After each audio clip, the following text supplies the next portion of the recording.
So the S20, S20 Ultra, S20 Plus are all official. Samsung released it today.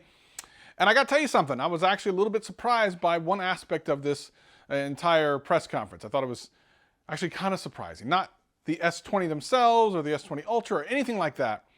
But Samsung did something that I had to applaud them for. I had to go, you know what? Samsung, you did it. Good job, baby, good job. But you might want to thank Apple for it. I'll tell you what it is right after this. This is, you listening to Travis. What up, players? Welcome back. And for all you new people, welcome. My name's Travis and I do tech videos every single week and have a blast doing them. If that sounds like fun to you, sit back, relax, and enjoy the video. Anything I talk about will be in the description below.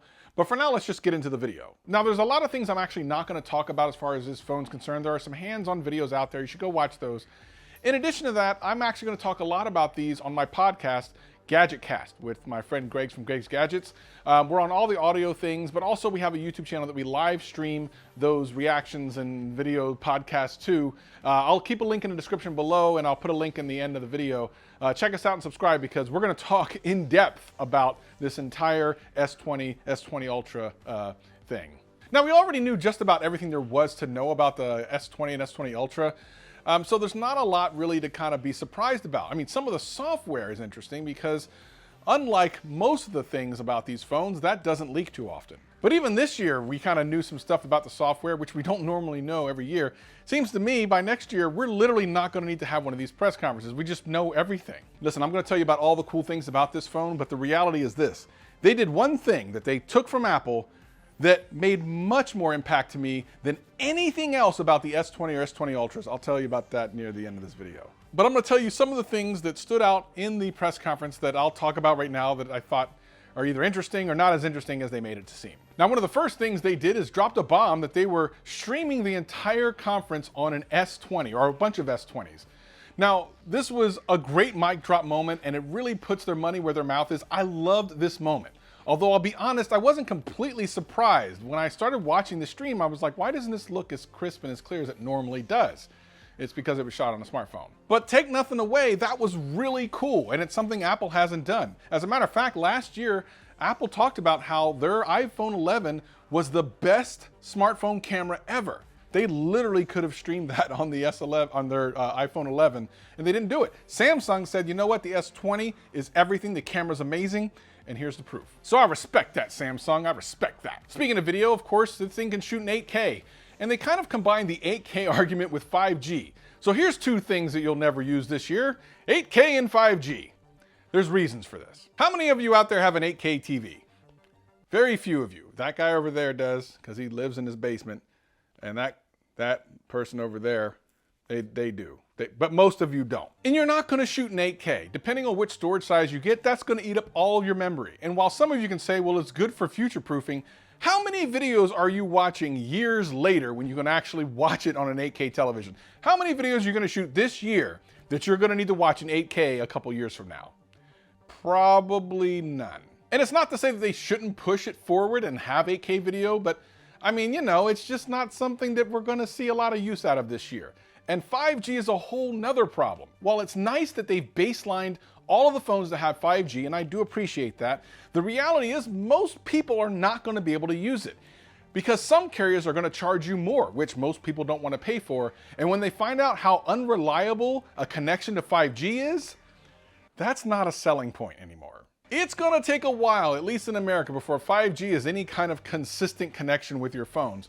As a matter of fact, my friend Michael Fisher has done several videos on 5G, testing it out in real-world scenarios. I'm going to link to his video in the description below and maybe in a card, because you need to watch this. If you think 5G is as easy as just buying a 5G phone and everything's faster, you are in for a major wake-up call. One thing they did that I love is the fact that they announced two products, the Galaxy Buds and the Z Flip, that will be released later this week. I love that. You know, back in the day, we used to have to wait weeks and weeks for a phone to be announced and then bought. If you really like the Flip or you like the Buds, you can have them this week. I want to see that happen more with smartphones. Let's release everything in the same week while we're all hyped up about it. The more time you give someone to kind of cool off, the less likely they are to buy it. And not everyone is pre-ordering, sure.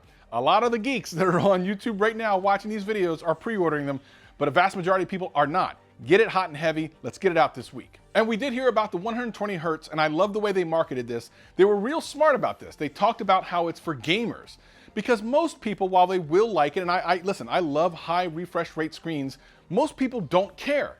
But the people who do are the tech heads and the gamers. Gamers especially. Mobile gaming at a high refresh rate is top of the chart of the things that they want on a smartphone. So it was actually really smart to kind of lean into that there and not just say in general, hey, 120 hertz screen, you're gonna love the difference. They really said, hey, gamers, especially you're gonna love this phone. I think that was really smart. They talked a lot about picture quality on the camera, and we know that's gonna be the big thing. I can't wait for these final reviews to come out of these units, especially people who do really good jobs with camera reviews. Here's the thing though. Let's settle down on the 100 times zoom, because when you zoom in 100 times on something, it looks like trash. Let's just be honest, it looked trash. And one thing people aren't paying attention to is when you do that, you pretty much have to have it on a tripod, because any movement you make is going to be a large movement at 100x. You are not taking a 100x picture of anything unless you're super Mr. McCreeperton with your tripod outside of someone's apartment. Please don't do that. Having said that, some of the zooms below 30x are actually going to be pretty useful. So if you're into taking zoom pictures of things, whether it be at sporting events or something like that, you will get better picture quality. Back to camera quality options, I love that they did this called single take. It's a new feature where basically the camera takes multiple pictures at one time, and then you can select which version of the picture you want. This is almost like a rapid take of pictures, except for it does it with different lenses, focal lengths, and that sort of thing. This is going to capture images when you may have messed it up with maybe just a different camera angle, and maybe save a picture in a moment that you can't get back. Now, of course, on the Ultra, you have the 108 megapixel camera. Will that look any better? They're using binning for like a compressed 9:1 ratio picture. Listen, at the end of the day, we won't know if the actual image quality and picture quality of the S20 Ultra is worth the extra money over top the overwhelmingly expensive S20 or S20 Plus. I mean, we're gonna have to wait for full reviews for that.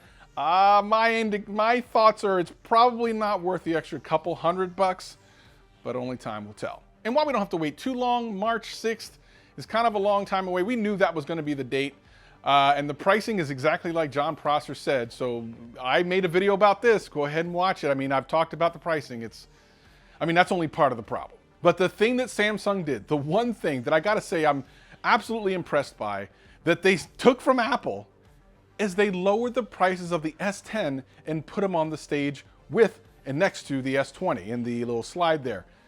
This is a big deal.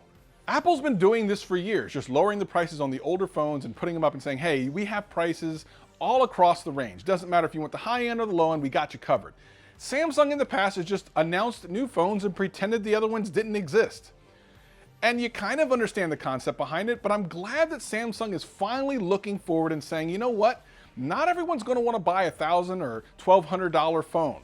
Some people want a value. At $599, the S10e is an incredible deal. $600 phone, they're battling the budget. I love it. $749 for the regular S10. Okay, that's not bad. It's not bad, but there are some really banging phones around that price point now. But the S10 Plus, the value to me just isn't really there. The pricing between that and of course the ROG from Asus is almost that price, and it's hard to kind of argue that between the S10 and the ROG with just better all-around specs. But in general, I'm pretty happy with what Samsung showed us. We kind of knew this was going to happen. Everything they told us about, we knew. But Samsung finally saying, look, we have other phones that will fit your price range, encourages me. And it should encourage you as well, especially when they're coming out with much more expensive phones than they ever have before. It just feels a little bit better. Like they said, okay, here's an olive branch. I wish they had gone deeper in the price cuts. The S10e should be $499, but it's a first step in the right direction. But what do you think? Did Samsung make the right choice here? Did they really take from Apple the idea of taking older phones and cutting the price and then showcasing them? Yeah, they did. I mean, I just literally told you that. We don't even have to talk about that. I was going to say leave a comment below, but we already know they did that. If this video helped you out in any way, hit that like button, hit that subscribe button, hit that notification bell. And if it didn't, hit that like button, hit that subscribe button, hit that notification bell. I'm here every single week having a blast. Hope to see you again real soon. Peace and love. Peace and love. All right, man.